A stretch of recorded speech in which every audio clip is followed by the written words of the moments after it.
Hello, everyone. Good afternoon, and a very happy World Water Day to all of you. It is welcome to this session. This is a special session of Powerhouse. Today, on the occasion of World Water Day, I would like to welcome our special guest speaker, Mr. Niranjan Khatri, founder of iSambhav and a sustainability and water conservation expert. Mr. Khatri, prior to his retirement, was with the ITC Welcome Group Hotels, where apart from his regular job, has implemented a number of sustainability initiatives, which are now the norm in the hospitality industry. I personally have known Mr. Khatri for more than 15-20 years now, and I have frequently approached him for advice on various CSR related matters. And Mr. Khatri has always been more than willing to share his expertise.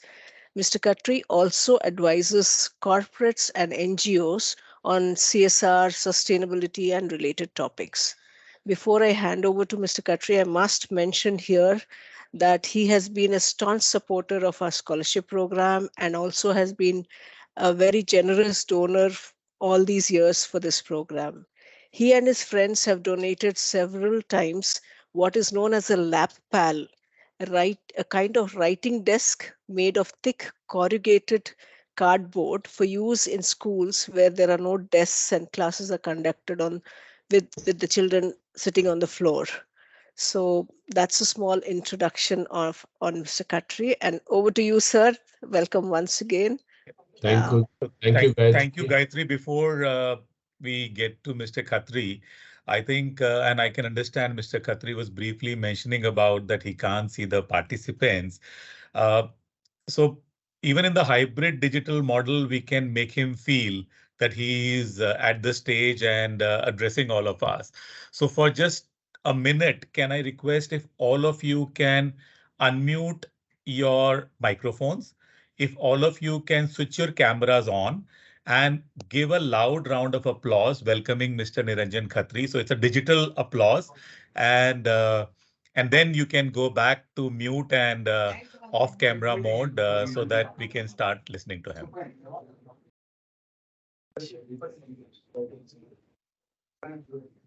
okay.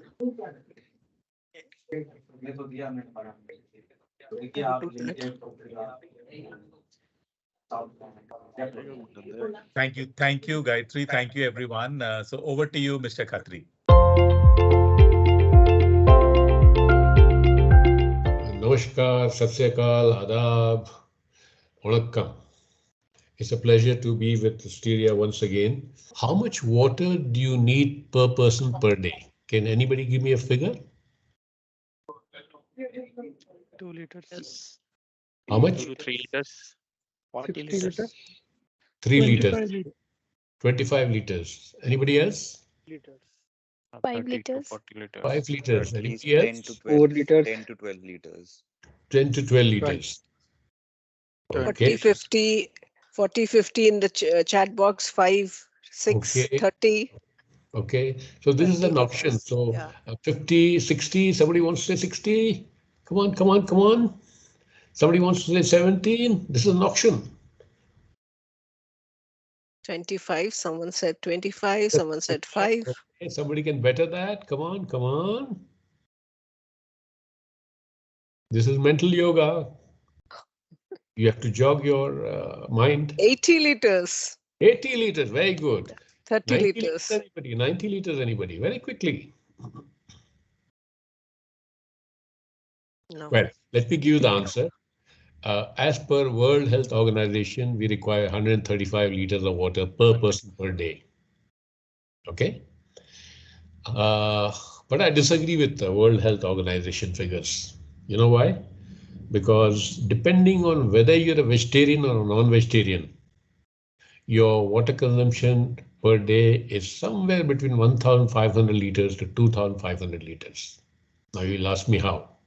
If you're a vegetarian, the water requirement for growing vegetables is much less than if you're a non-vegetarian. And if you're a red meat eater from the West, if you're eating one burger requires 1,500 liters of water. And if you are staying in a Western country, and now even in Indians have started using toilet paper, so the numbers will go up. So I'm talking of not only the physical water that you use every day, but the virtual water, which nobody talks about. It's called the embodied water of products and processes.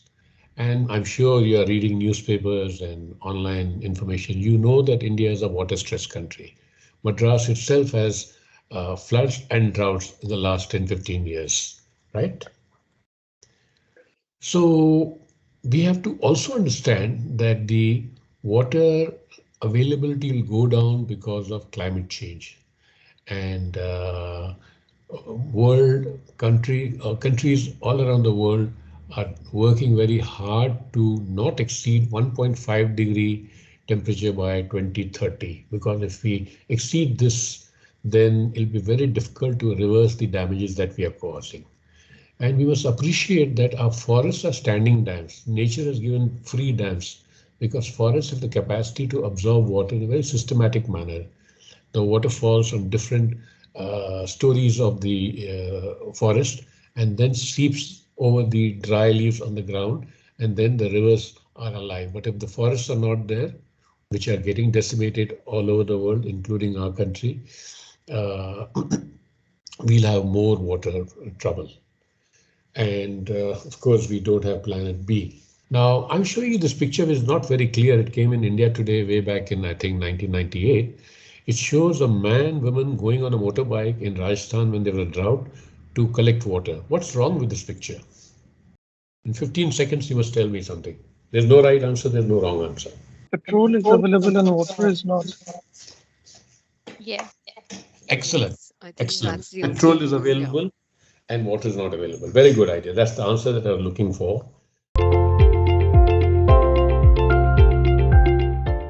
Now the solutions are very simple and so many. And of course, Chennai has made water harvesting mandatory, and I admire Madam Jayalalitha, because in 2001, I think, in January, she announced that water harvesting must be done everywhere, and if they don't, they'll cut the sewage line.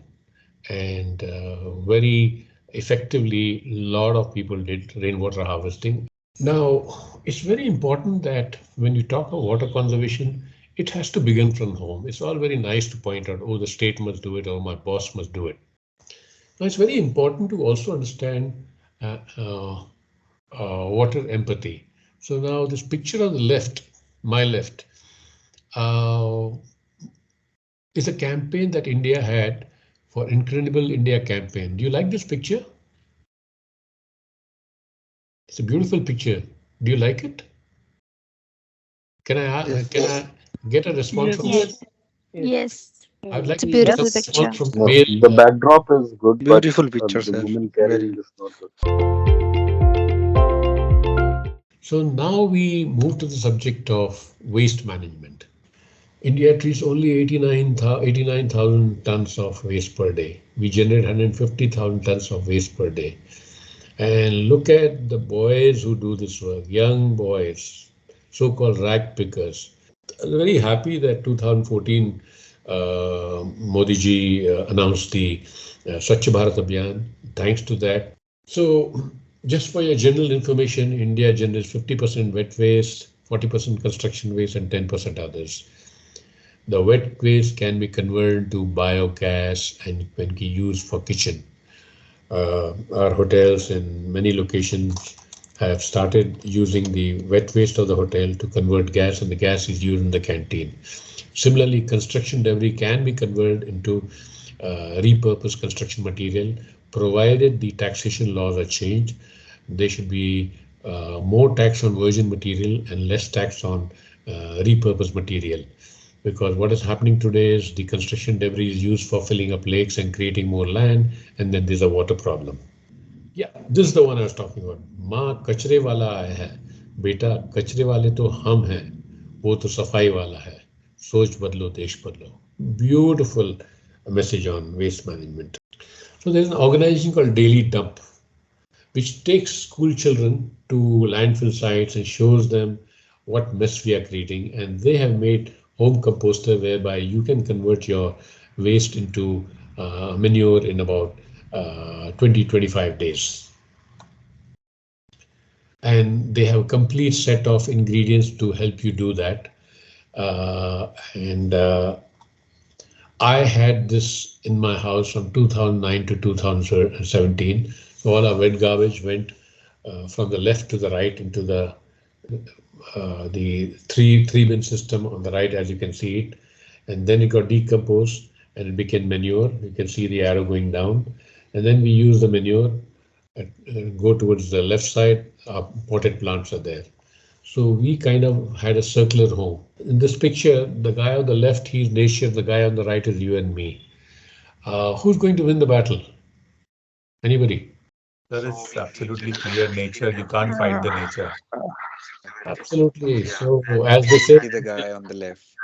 so nature is going to win. So why are you taking panga with nature? We are taking a lot of panga with nature. Go ahead. Any questions? So, Niranjan, technically, my question is that we have seen one picture where you have shown the river Mississippi as well as Yangtze River.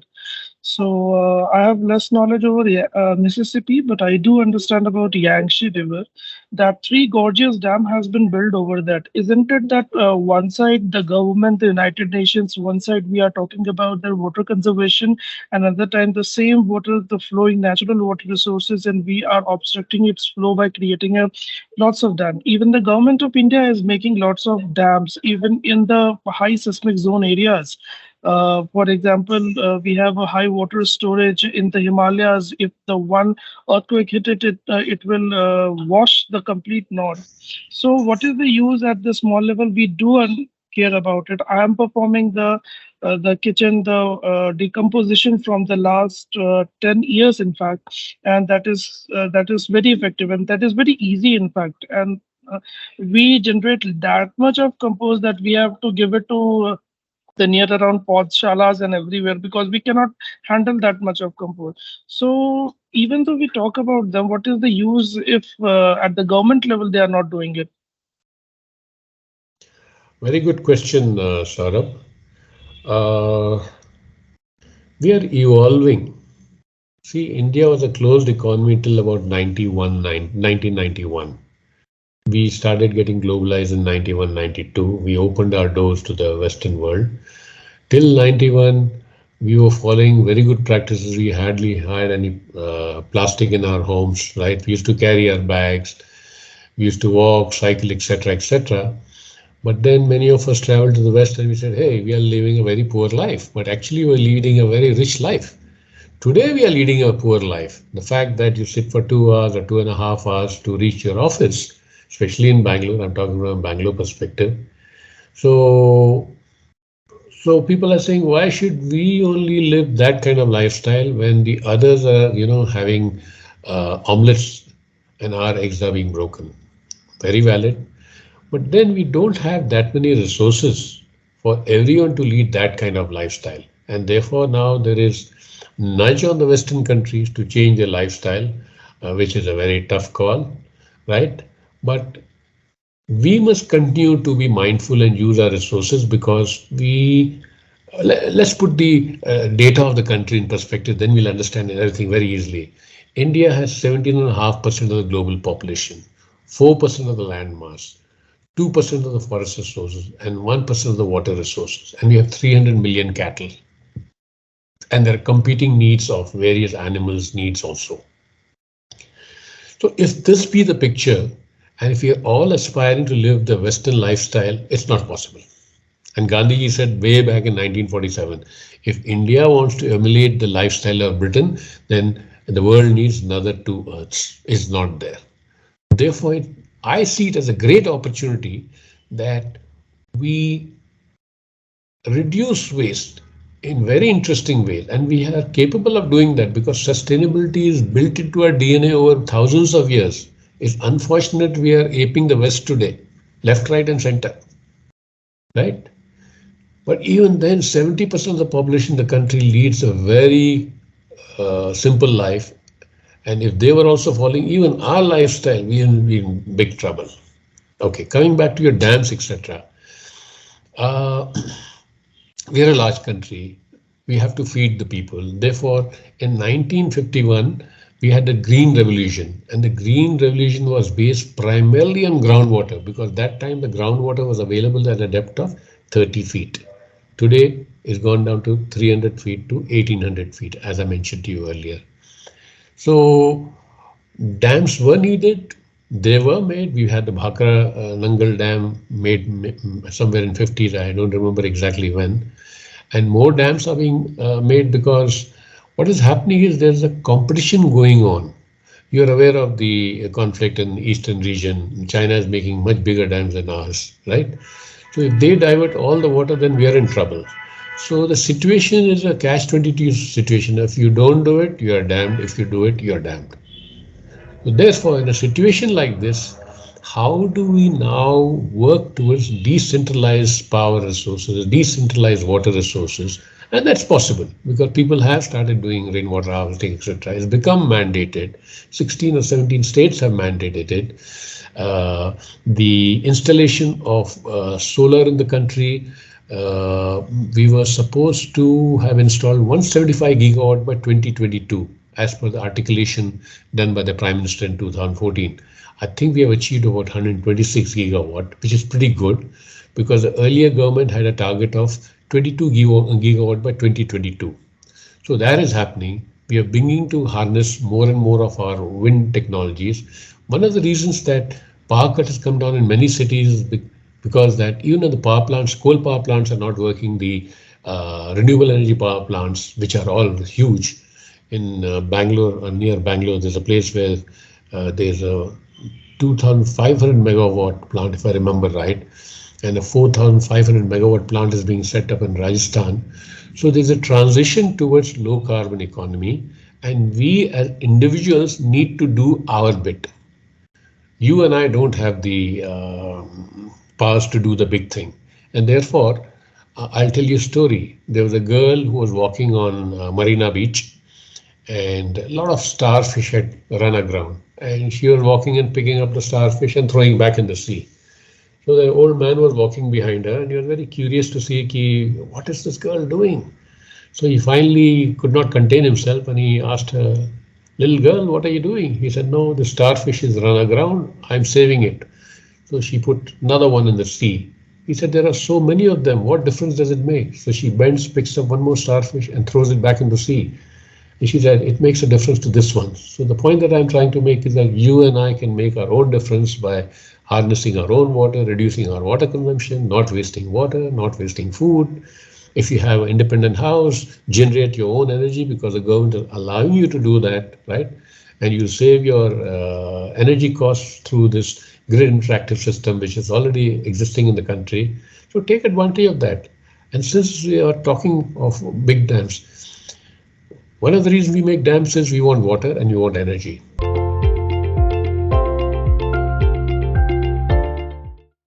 Thank you so much. Actually, we have come to the end of a session, and I would request everyone if there is any further question, please email to India Communication, and we will direct them to Mr. Niranjan Khatri, and surely we will revert back to each one of you who have shared their questions. So I would just like to extend my thanks to Mr. Niranjan Khatri for this insightful and informative session on how we all can be environmentally responsible and socially conscious. Your knowledge on the topic was truly remarkable, and your passion for the cause was evident in the way you engaged with the audience. I was particularly impressed by the range of topics covered, from the importance of water conservation to practical tips on how to reduce water usage in our daily lives. Your dedication to creating awareness and advocating for sustainable water usage is truly commendable. And I am confident that the insights shared by yourself will make a significant impact on our environment and future generation. And now I would request each one of you to please come on the camera and switch on your mic, and please a big round of applause for Mr. Khatri. Thank you very much. Thank you.